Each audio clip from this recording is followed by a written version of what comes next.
రఘురామకృష్ణరాజు గారు నిన్నాక ఆయన కావలసిన వారిని కూర్చోబెట్టుకుని ఆయన రోజువారీ ఏదైతే ఒక రొచ్చుబండ ఉందో ఆ రొచ్చుబండలో మాట్లాడారు.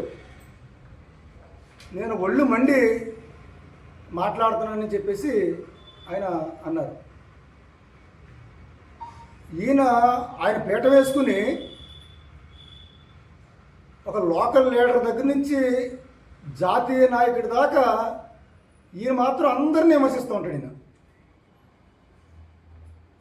అందరికీ పేర్లు పెడతాడు. ఈయన అందరినీ వెటకారం చేస్తుంటాడు. ఈయన అందరినీ వ్యంగ్యంగా మాట్లాడతాడు. ఈయన్ని మాత్రం ఎవరైనా ఏమైనా అంటే ఈయనకి ఒళ్ళు మండిపోద్ది. అంటే నేను అంటాను కానీ నన్ను ఎవరేమనకూడదు. ఇది ఈయన వైఖరి. ఆయన పెట్టిన ఈ 4-5 ఏళ్ల కాలంలో వీడియోలన్నీ చూస్తే ఈయన బాధనే ప్రపంచ బాధగా చూడమంటాడు. ఈయన కమ్యూనిస్టులు ప్రపంచ బాధనే మా బాధగా చూస్తాం, ప్రపంచ బాధనే కమ్యూనిస్టుల బాధగా చూస్తారు. మీరు పెట్టిన వీటిలో 90% మీ బాధ తప్ప కొద్ది భాగం మాత్రమే ఏదో ప్రజల సమస్య మీద మాట్లాడచ్చు తప్ప ఎంతసేపు నన్ను కస్టోడియల్ టార్చర్ చేశారు, ఆడు కొట్టాడు, ఈడు కొట్టాడు, తర్వాత డాటా సర్టిఫికేట్ తప్పుడు సర్టిఫికేట్ ఇచ్చారు, ఇట్లాగా మొత్తం మీ వీడియోలో ఎక్కువ భాగం ఇదే కనపడుతుంది. మీరు అన్నారు మా స్టేట్ సెక్రటరీ గారిని సొల్లాపు సోదాపు అని. సొల్లు ఇది కాదు. వాస్తవం చెప్పాలంటే మీ బాధనే ప్రపంచ బాధగా చెప్తారు చూడండి, అది సొల్లు అవుతుంది. అది ఆపితే ప్రజలకు మంచిది. ఒక విధంగా చెప్పాలంటే మీరే కాలుష్యం. మీరే రోజు ఈ సమాజం మీదకి ఈ సోషల్ మీడియాలో ఒక కాలుష్యాన్ని మీరు వెదజల్లుతున్నారు. అది ఆపితే మంచిదని చెప్పేసి మేము తెలియజేస్తున్నాం. ఉండి నియోజకవర్గంలో ఇవాళ విధ్వంసం జరుగుతూ ఉంది. ఇప్పటికే నియోజకవర్గంలో 800 వరకు, ఒక 10 ఇళ్ళు అటు అవ్వచ్చు ఇటు అవ్వచ్చు, 800 ఇళ్ల వరకు కూల్చేశారు. 200 చిన్న చిన్న షాపులు, బడ్డీలు, దుకాణాలు కూడా ధ్వంసమైనవి. మొత్తం అన్ని కలుపుకుంటే సుమారుగా 1000 ఇళ్ళు అయితేనేమి షాపులు అయితేనే ధ్వంసం చేయబడింది. దీని నష్టం సుమారు అంచనా 5 లక్షలు విలువ చేసింది ఒకటి ఉంది, 6 లక్షలు విలువ చేసింది ఉంది, 7 ఉంది, 2 ఉంది, 1,00,000 ఉంది, 3 లక్షలు ఉంది, 4 లక్షలు ఉంది. యావరేజ్ చూస్తే ఒక్కొక్కరిదే 4 లక్షలుగా సగటున లెక్క కడితే 40 కోట్ల రూపాయల విలువైన సంపదనే మీరు ధ్వంసం చేశారు మీరు. ఇది అత్యంత బాధాకరమైన విషయం. మా స్టేట్ సెక్రటరీ గారు ధ్వంసం ఆపండి, ఇళ్ళని కోల్చొద్దు అని మాట్లాడి ప్రజల్ని సందర్శించి సానుభూతి తెలియజేస్తే మీకు ఒళ్ళు మండిపోతే, ఒళ్ళు మండిపోవడం ఏంటి అసలు? ఒక ప్రజా సమస్య నిజమే. ఆ శ్రీనివాసరావు ఎవరో మీకు తెలియదు అన్నారు, నిజమే తెలీదు. మేమేదో వ్యక్తిగతంగా మాకు ఎవరికి కూడా ద్వేషం ఇంకోటి ఉండవు. మేము ప్రజల సమస్య మీద, ప్రజల ఇబ్బందుల్లో మేము ఇన్వాల్వ్ అయ్యాం. అది ఏ ప్రభుత్వం అయినా మాకు నిమిత్తం లేదు. గత ప్రభుత్వంలో పోరాడడం, ఈ ప్రభుత్వంలో పోరాడడం, ఏ ప్రభుత్వం అయినా సరే ప్రజలకి వ్యతిరేకంగా ప్రజల మీద దాడి చేస్తూ ఉంటే సిపిఎం పార్టీ, కమ్యూనిస్ట్ పార్టీ చూస్తూ ఊరుకోదు, ఎదురొడ్డి పోరాడుతుంది. చరిత్రలో, ప్రపంచ చరిత్రలో కానీ భారత చరిత్రలో కానీ ప్రజల మీద వికటవిట్టాసం చేసి ప్రజల మీద ఇబ్బందులు పెడుతున్నప్పుడు ఎర్ర జెండా ప్రజలకు అండగా ఉండి ప్రజా కంటకుల్ని మట్టి కరిపించినటువంటి చరిత్ర కూడా ప్రపంచంలోనూ దేశంలోనూ ఉమ్మడి ఆంధ్రప్రదేశ్లోనూ కూడా ఎర్ర జెండాకి ఉంది. ఎర్ర జెండా మాత్రం ఎట్టి పరిస్థితుల్లో కూడా చూస్తూ ఊరుకోదని చెప్పేసి ఈ సందర్భంగా మీకు తెలియజేస్తా ఉన్నాం. అలాగే మీరు చెప్పారు అంతా కూడా మేము పద్ధతి ప్రకారంగా వెళుతున్నామని చెప్పి. సరే, దాని ముందు కూడా ఏం చెప్పారంటే ఉండి నియోజకవర్గాన్ని రాష్ట్రంలో 4వ నియోజకవర్గంగా దీన్ని నేను తీర్చిదిద్దాలని చెప్పేసి కలగంటున్నానని చెప్పి చెప్పారు.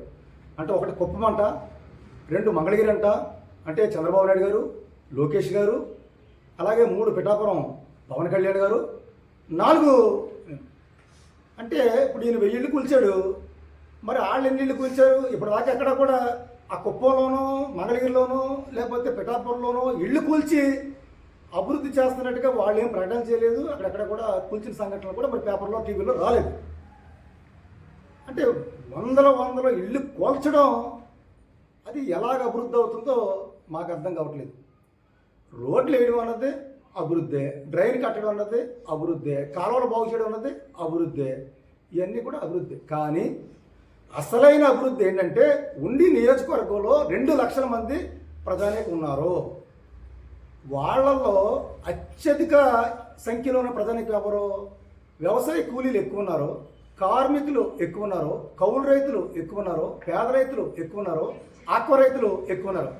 అంటే 2 లక్షల మంది జనాభాలో ధనవంతులు 10% తీస్తే 20,000 మందిని పక్కన పెడితే 1,80,000 మంది శ్రామిక వర్గం, కార్మిక వర్గం, రైతు, కూలీ ఇక్కడ ఉన్నారు. వాళ్ళకి జీతం పెరిగితే, కూలి పెరిగితే, ఆదాయం పెరిగితే, వాళ్ళ కుటుంబానికి రోజువారీ కూలియో నెలవారీ ఆదాయం పెరిగితే అది అభివృద్ధి అంటే. వాళ్ళకి ఆదాయం పెరిగితే జబ్బొత్తి వైద్యం చేయించుకుంటారో, పిల్లలు చదివించుకుంటారో, మంచి బట్టలు కొనుక్కుంటారో, మంచి ఇల్లు కట్టుకుంటారో, మంచి బతుకుతారు. అది అభివృద్ధి అంటే. అభివృద్ధి అంటే నేను పోలీస్ స్టేషన్కి రంగులు వేసాను, నేను అక్కడ సచివాలయం కట్టాను. పోలీస్ స్టేషన్కి రంగులకి ఏం కొరవు? పోలీస్ స్టేషన్కి రంగులు ఏమంటే ఏ ల్యాండ్ లార్డ్కి ఫోన్ చేసి కవర్ పంపున పోలీస్ స్టేషన్కి రంగులు వేస్తాను. ఏ తహసీల్దార్ ఆఫీస్కి కవర్ చేసినా పని పూర్తి చేస్తారు. మరి ఇట్లాంటి పెద్ద వాళ్ళందరినీ ఉపయోగించి కొంపగట్టి పనులు ఎందుకు చేయలేదు?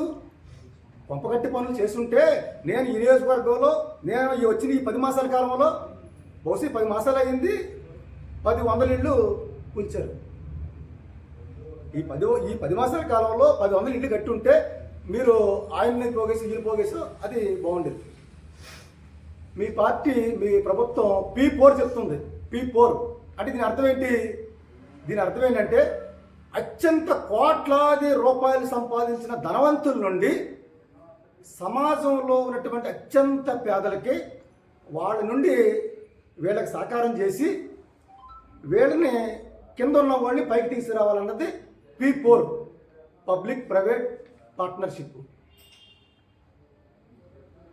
Public private people partnership 4.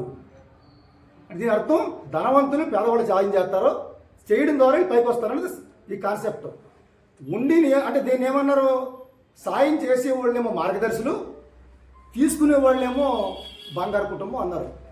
ఉండి నియోజకవర్గంలో ఇది కంప్లీట్గా రివర్స్ అయిపోయింది. ఇక్కడ ఏం జరుగుతుందంటే మార్గదర్శులేమో పేదోళ్ళు, బంగారు కుటుంబం ఏమో ధనవంతులు. ఎలా అంటే ఇవాళ ఇల్లు తొలగిస్తున్నారు. ఇల్లు తొలగించిన చోట దాని వెనకాలే ఎవరి భూమి ఉంది? ల్యాండ్ లార్డ్స్ భూమి ఉంది. మేము సర్వే నెంబర్తో సహా పేరుతో సహా చెప్తాం. ఒక్కొక్క ల్యాండ్ లార్డు ఎంత భూమి ఆక్రమించుకున్నాడో మేము చెప్పగలుగుతాం. మీకు ఆధారం చూపిస్తాం, మీకు అన్ని కూడా. అంటే పేదలు ఖాళీ చేసి వాళ్ళకి రోడ్ బేసింగ్ కల్పించి వాళ్ళకి ఆ మొత్తం అంతా అప్పగించేసి అంటే పేదవాళ్ళు వాళ్ళకి సాయం చేస్తున్నారు. వీళ్ళు మార్గదర్శులు, వాళ్ళు బంగారు కుటుంబం. అంటే ఇది ఇప్పుడు ఉండి నియోజకవర్గంలో జరుగుతున్న కాన్సెప్ట్. దీంతో అంట రాష్ట్రంలోనే 4వ అభివృద్ధి చెందినటువంటి నియోజకవర్గంగా తీర్చిదిద్దబడుతుందంట. అంటే ఎంత విచిత్రంగా మాట్లాడుతున్నారో ఇక్కడ మనకి అర్థమవుతూ ఉంది. అలాగే నిన్న ఆయన విడుదల చేసినటువంటి వీడియోలో అబద్ధాలు మాట్లాడారు. ఇవాళ ఒక గౌరవమైనటువంటి స్థానంలో ఉన్నవాళ్ళం, అటు పొలిటికల్ పార్టీ లీడర్లైనా ప్రజాప్రతినిధులైనా మనం వాస్తవాలు చెప్పాలి. మా దగ్గర హైకోర్టు ఆర్డర్ ఉంది, కాపీ. ఇది 882/2025. ఆయన ఏమన్నారు? కోర్టు ఆర్డర్ ఆధారంగానే మేము ఇళ్ళు తొలగించాం, ఇళ్ళు కూల్చాం అని చెప్తున్నారు. హైకోర్టు వారు ఎక్కడా కూడా తహసీల్దార్ గారు నోటీస్ 6-7 ఇస్తే అసలు మీరు ఇట్లాంటి నోటీసులు ఇవ్వడానికి మీకు అర్హత లేదు, మేము దీన్ని కొట్టేస్తున్నాం, మీరు తిరిగి వాళ్ళకి స్పీకింగ్ ఆర్డర్స్ ఇవ్వండి అని చెప్పేసి వాళ్ళు చెప్పారు. అంటే వీళ్ళు ఇచ్చిన నోటీసులు కొట్టివేయబడ్డాయి. తర్వాత వీళ్ళు స్పీకింగ్ ఆర్డర్లు ఇచ్చారు. ఆ స్పీకింగ్ ఆర్డర్ల మీద కూడా పేదవారు హైకోర్టుకి వెళ్ళారు. అసలు ఈ స్పీకింగ్ ఆర్డర్లో కూడా తప్పులు ఉన్నాయి, ఇది కరెక్ట్ కాదని చెప్పేసి వీళ్ళు హైకోర్టులో విన్నవించుకున్నారు. అప్పుడు జడ్జి గారు ఏం చెప్పారు, ఈ తతంగం అంతా కూడా ఇక్కడ అవసరం లేదు, మీరు అక్కడ ఆర్డీఓ కోర్టులో భీమవరంలో వేసుకోండి అని చెప్పారు. చెప్తూ దీనికి స్టేటస్ కో అంటే యథాతథ స్థితిని కొనసాగించాలని చెప్పేసి హైకోర్టు వారు కూడా చెప్పు ఉన్నారు. మరి స్టేటస్ కో ఉండగా కొంపలు ఎలా కూల్చేశారు అంటే, కొంపలు ఎలా కూల్చారంటే ఇవాళ 110 కుటుంబాలు ఉంటే ఆ 110 కుటుంబాల్లో అందరూ కూడా హైకోర్టుకి డబ్బులు ఖర్చు పెట్టి వెళ్ళలేకపోయారు. అంటే ఏవైతే కోర్టు పెండింగ్లు ఉన్నాయో వాటిని మినహాయించి ఇళ్ల స్థలం వచ్చిందా లేదా పక్కన పెట్టేసి ఏమీ చూడకుండా ఇష్టానుసారంగా వాళ్ళు కొట్టుపడేశారు. దీంట్లో స్టేటస్ కో ఉన్నటువంటి 3 ఇళ్లని కూడా వాళ్ళు కొట్టేశారు. ఆ 3 పేర్లు కూడా మేము చెప్పగలం. స్టేటస్ కో మెయింటైన్ అవుతుండగా వాళ్ళు కొట్టేశారు. దీనికి పోలీసు వారు, తహసీల్దార్ గారు ఖచ్చితంగా మిమ్మల్ని కోర్టుకి ఈడుస్తాం, మీరు కోర్టు ధిక్కరణ నేరానికి మీరు పాల్పడే విధంగా ఈ ఎమ్మెల్యే గారు చేయించారు మీతోటి, అందువల్ల మీరు కూడా కాస్త ఆయన యొక్క మెప్పు పొందడం కోసం మీరు కూడా అతిగా కూడా మీరు వ్యవహరించారు, కాబట్టి కోర్టు ధిక్కరణ కింద మీ అందరి మీద కూడా మేము ముందుకెళ్తాం. అది దీనికి సంబంధించి అంచేత కోర్టు ఆర్డర్ అన్నది అబద్ధం అని చెప్పేసి మేము తెలియజేస్తున్నాం. మా దగ్గర కోర్టు ఆర్డర్ కాపీ కూడా ఇక్కడ ఉంది. స్టేటస్ కో మెయింటైన్ చేయమంటే వీళ్ళు తహసీల్దార్ గారు మేము ఏదైనా వెళ్తే ఏదన్నా ప్రజల సబ్జెక్ట్ మీద తీసుకెళ్తే మేము మాట్లాడబోతే నాకు ఒంట్లో బాగాలేదమ్మా, నేను ఆరోగ్యం బాగాలేదు, ఆపరేషన్ చేయించుకున్నాను అని నోట్లే మాట బయట రాదు. కానీ పేదలను కూల్చేయడం కోసం మాత్రం అటు అమరావతి తిరిగేస్తున్నారు, లేకపోతే ఎక్కడ పడితే తిరిగేస్తున్నారు, కోర్టుకి వెళ్ళిపోతున్నారు. ఎక్కడా కూడా అసలు క్షణం తిరిగి లేకుండా మాత్రం ప్రజా సమస్యల పరిష్కారానికి మాత్రం మేడం గారికి తిరుగుబడి ఉండదు, కానీ కూల్చేయడానికి మాత్రం చాలా వేగంగా మేడం గారు పరుగులు చేస్తున్నారు. అంటే ఇక్కడ స్టేటస్ కో ఉండగా ఎన్ని మెయింటైన్ అవుతూ ఉండగా వీళ్ళు ఈ రకంగా వీళ్ళు చేశారు. కానీ ఇక్కడే మీకు చెప్పదలుచుకుంది ఏంటంటే, అంటే ప్రభుత్వ యంత్రాంగం, రెవెన్యూ యంత్రాంగం, జిల్లా యంత్రాంగం వీళ్ళు పేదవాళ్ళు ఇల్లేసుకుని నోటీస్ ఇచ్చి తొలగిద్దామంటే కోర్టుకి వెళ్తే కోర్టులో ఉన్నటువంటి వీళ్ళ కాగితాలని ఇవన్నీ స్టే ఆర్డర్ ఉంటే తొలగించేయడం కోసం, స్టేటస్ ఉంటే తొలగించేయడం కోసం, కోర్టు క్లియరెన్స్ చేయడం కోసం యుద్ధ ప్రాతిపదికన పనిచేస్తున్నారు వీళ్ళు. కానీ ఇందాక బలరామ్ గారు చెప్పారు, ఆట్వేడ్లో అక్కడ కూడా ఇల్లు తొలగించారు. అక్కడ కూడా ఇల్లు తొలగించినటువంటి ఏదైతే సర్వే నెంబర్ ఉందో, సర్వే నెంబర్ 475 కాలువ పోరంపోకుంది. దీంట్లో గుట్టుముక్కల సత్యనారాయణరాజు గారు అని ఐబీఎంవరం చెందినటువంటి ల్యాండ్ లార్డ్, కోటీశ్వరుడు, కోట్లాధిపతి, ఈయన ప్రభుత్వ భూమిని ఆక్రమించుకుని తన సొంత భూమితో పాటుగా ఆఫాపు దీంట్లో సగం పైగా గవర్నమెంట్ భూమిలో ఒక కమర్షియల్ కాంప్లెక్స్ కట్టి కింద వ్యాపారం, పైన స్టేట్ బ్యాంక్ ఆఫ్ ఇండియా వారికి, ఆ పైన వ్యాపార కాంప్లెక్స్గా గత అనేక సంవత్సరాలుగా వ్యాపారం నడుపుకుంటూ కోట్లు సంపాదించుకుంటూ అద్దెలు సంపాదించుకుంటూ ఉంటే వీళ్ళు కోర్టుకెళ్ళి స్టే తెచ్చుకోవచ్చు. కానీ ఈ జిల్లా యంత్రాంగం కానీ ఎమ్మెల్యే కానీ ఆ కోర్టు స్టే ఆర్డర్ని వికెట్ చేయించడం, దీన్ని కూలగొట్టడం, ఈ పని మాత్రం వీళ్ళు చేయట్లేదు. అంటే పేదల పట్ల వీళ్ళు ఎలా వ్యవహరిస్తున్నారో ఇది కూడా ఆక్విడ్కి సంబంధించి. ఇది మన జాతీయ రహదారి 165 ఆ రోడ్డు పక్కనే సర్వే నెంబరు 316లో ప్రభుత్వ పోరంబోకుని ఆక్రమించుకుని గత 40-50 ఏళ్ళ నుంచి, అంటే ఏఎస్ఆర్ నగరం వారు పాలకోడి మండలంలో చిన్న చిన్న ఇళ్ళు వేసుకుని ఎంతకాలం చేతి కాపురం ఉన్నారో అంతకాలం నుంచి కూడా ఈయన పేరు కనుమూరి అబ్బాయిరాజు గారు, ఈయనకి బాబాయ్ అవుతారు, వీళ్ళది ఐబీఎంవరం. ఈయన షాపులు కట్టి అద్దెలకు ఇచ్చి 50 ఏళ్ళ నుంచి అద్దెలు వసూలు చేసుకుంటూ లక్షల రూపాయలు సంపాదించారు. దీన్ని కూలగొట్టరు. అంటే ఇవి మాత్రం కూలగొట్టడం కోసమేమో కోర్టులోనే చెప్తున్నారు అడుగుతుంటే. మరి వీళ్ళు కూడా కోర్టుకేశారు కదా, మరి కోర్టుకి ఎత్తే కోర్టుని వికెట్ చేయించడం కోసం మీరు ఎంత తాపత్రయపడ్డారు? మీరు పేదవాడు కోర్టుకి వెళ్తే దాని సంగతి తేల్చేసి యుద్ధ ప్రాతిపదిక మీద మీరు తొలగించేస్తారా కోర్టులోంచి? దాన్ని ఏదన్నా మీది అసలు కోర్టు ఆర్డర్ని కూడా ఉల్లంఘించేస్తారా? మీరు పెద్దవాళ్ళ జోలికి ఎందుకు అంటే ఇక్కడ చెప్పదలుచుకుంది ఏంటంటే ఈ ఎమ్మెల్యే పక్షపాతంగా వ్యవహరిస్తున్నారు, ల్యాండ్ లార్డ్స్ ధనవంతుల కొమ్ము కాస్తున్నారు. మేము సర్వే నెంబర్తో సహా రెడ్ హ్యాండ్గా మేము చెప్తా ఉన్నాం, మేము ఛాలెంజ్ చేస్తున్నాం. ఇది మా తప్పు. మేము చెప్తున్నది తప్ప రైటా? రైట్ అయితే మా మీద కేసు పెట్టి జైల్లో పెట్టండి, తప్పు అయితే ఇది కూల్చండి. మేము మీకు సవాలు విసురుతున్నాం. ఇది తప్పు అయితే మేము చెప్పి తప్పు అయితే మీరు కేసు పెట్టుకోండి, రైట్ అయితే మీరు వెంటనే వాటిని కూల్చమని చెప్పేసి మీకు సవాలు విసురుతాము. ఇది మీ యొక్క పక్షపాత వైఖరి. అక్కడే కాదు, ఇది సీతారామరాజు నగర్ ఏదైతే ఉందో సీతారామరాజు నగర వెనక వీళ్ళు వెనక ల్యాండ్ లార్డ్స్ ప్రభుత్వం ఏదైతే మీరు ఇరిగేషను పొరంపోకు ప్రభుత్వ భూమి అన్నారు ఆ భూమిని ఆక్రమించుకుని 7 వేసుకుంది 72 గజాలు. మీరు ఇచ్చిన నోటీసులో ఉంది 72 గజాలు, కానీ వాళ్ళు ఆక్రమించుకుంది 15 సెంట్లు, 20 సెంట్లు, 25 సెంట్లు. మొత్తం మీద ఈ చివరి నుంచి ఆ చివరికి ఎకరాలు భూమి ఆక్రమించుకున్న వాళ్ళు ఏళ్ల తరబడి పంట సాగు చేసుకుంటూ భూమి అనిపిస్తుంటే వాళ్ళకి నోటీస్ ఇవ్వలేదు. మీరు మరి దీన్ని పక్షపాతం అంటారా అనరా? మీరు ఏం చేయాలి? మీరు ఎక్కడైతే ప్రభుత్వ భూమి ఆక్రమణ గురైందో ఆక్రమణ గురైన ప్రతి సెంటుని మీరు స్వాధీనపరుచుకుని అది ప్రజలకు ఇస్తారా, ప్రభుత్వ ఆదాయం చేసుకుంటుందా పక్కన పెడదాం. ముందు మీరు నోటీస్ ఇవ్వాలి కదా, మీరు ఇవ్వలేదు. ఏ పేద ప్రజలు ఇంటి వెనకాల కొబ్బరి చెట్లు వాళ్ళే, ఏళ్ళ ఇంటి ముందు రోడ్డు దాటిన తర్వాత ఉన్న కొబ్బరి చెట్లు ఫలసాయం కూడా అలాగే. అసలు ప్రభుత్వ భూమిలో ఫలసాయం పొందితే రెక్కాడని డొక్కాడని పేదోడు దాన్ని అనుభవించాలి, కానీ పొట్ట నిండిపోయిన వాళ్ళు మళ్ళీ తన పొట్టలు వేసుకుంటే అది ఏ రకంగా ధర్మం ఉంటుంది? దీన్ని ప్రజానీకాన్ని కూడా మేము విజ్ఞప్తి చేస్తున్నాం.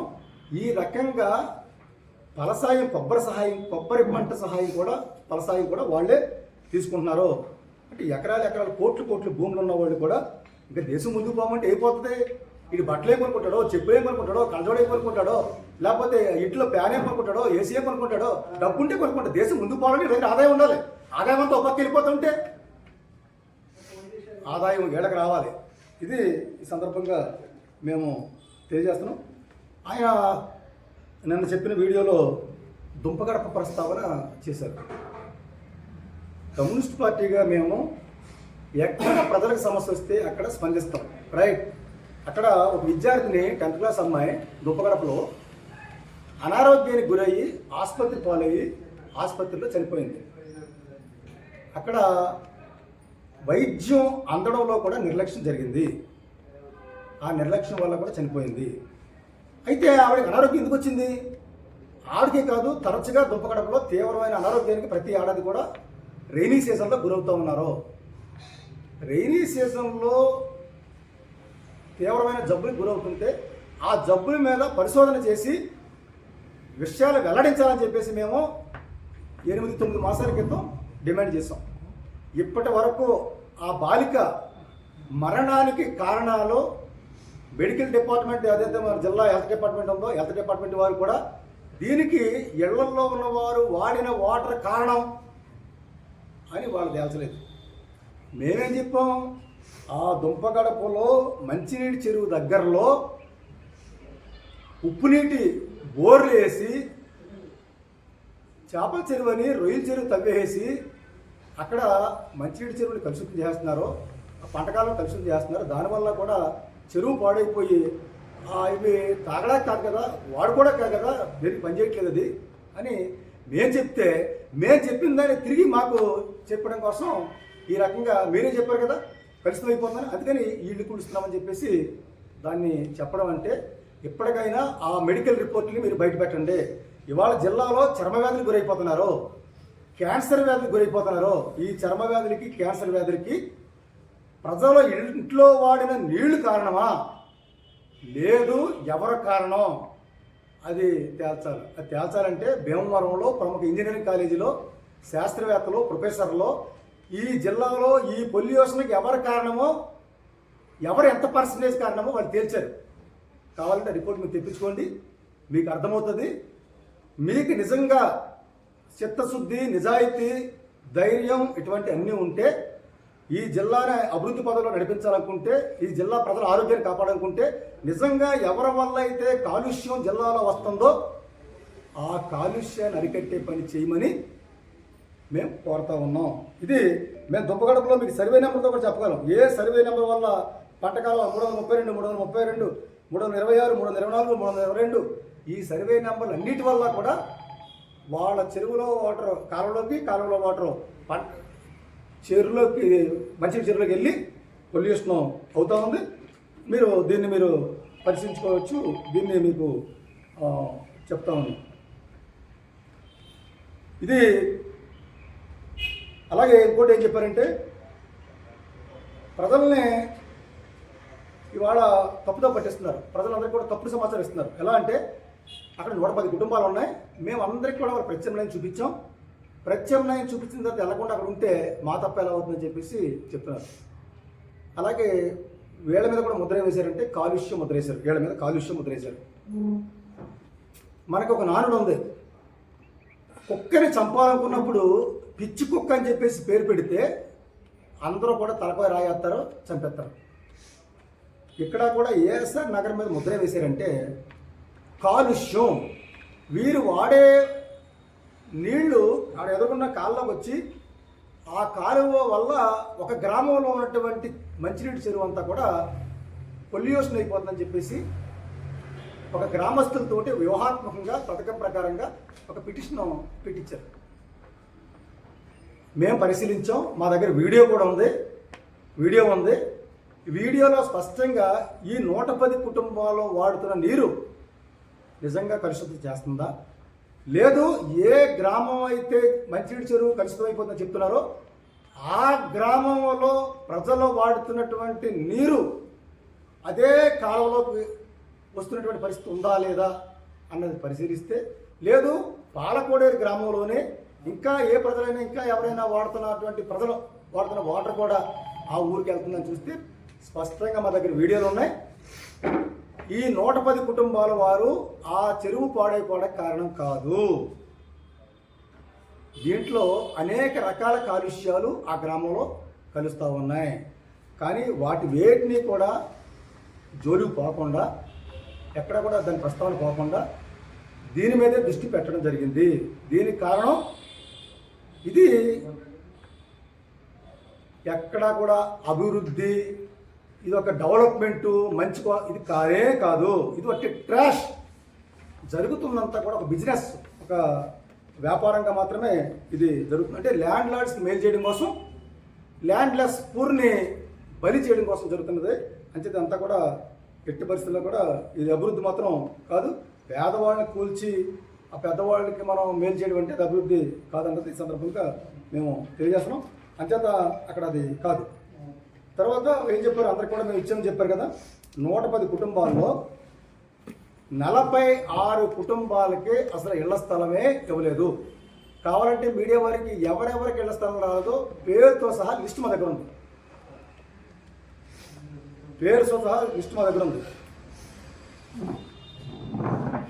మేము పేరుతో సహా 46 కుటుంబాలకి 110లో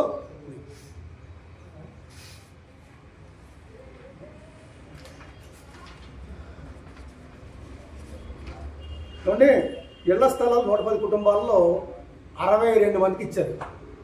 62 మందిలో ఒక రైతు, పేద రైతు భూమి కొనుక్కున్నాడు. ఆ భూమిని గత ప్రభుత్వం నష్టపరిహారం ఇవ్వకుండా లాగేసుకుంది. ఆ రైతు పక్షాన్ని మేము కూడా వెళ్ళాం. ఆ రైతు కోర్టుకు వెళ్ళాడు. మరి కోర్టు పెండింగ్లో ఆ రైతు ఉంటే ఆ భూమి పేదలకు ఇచ్చినట్టు ఎలాగవుతుంది అంటే, ఒరిజినల్గా పేదలకు ఇచ్చింది 54 మందికే. అంటే అందులో 9 మంది ఉన్నారు. 54 మందికే ఇచ్చారు.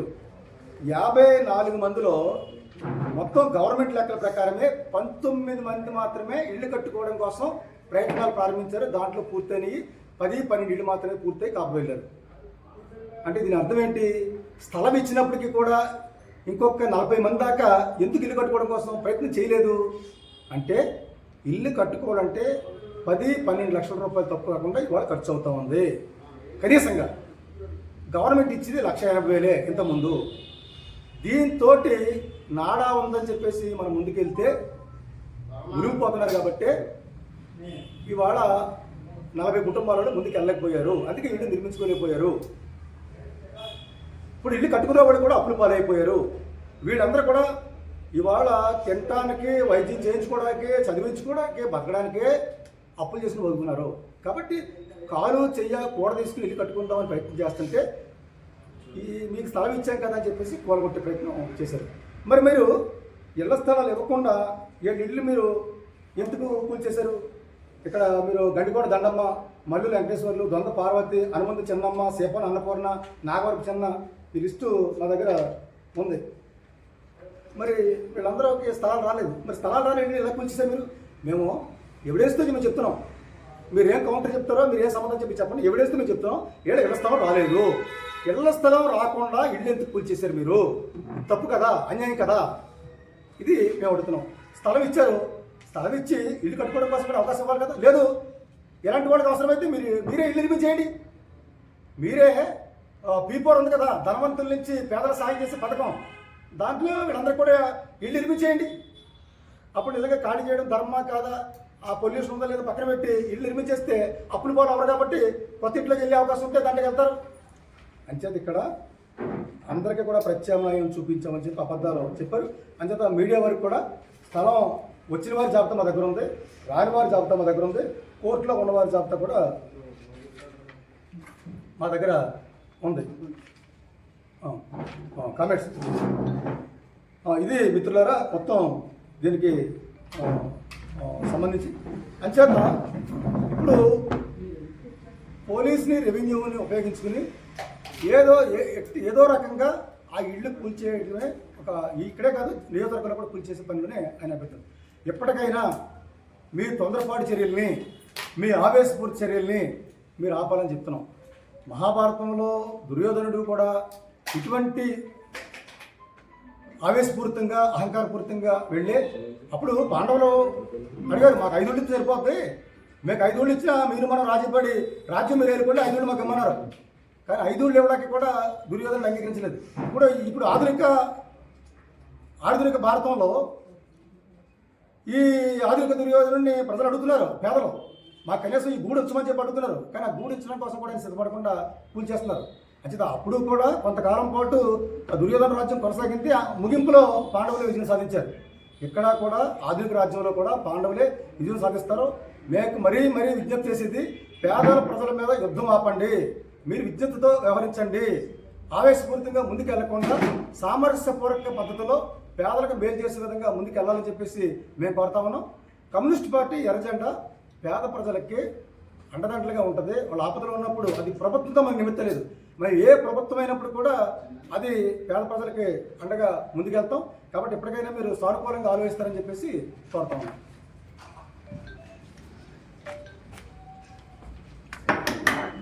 అందరికీ ధన్యవాదాలండి. జల్జీవన్ చెప్పలేదు.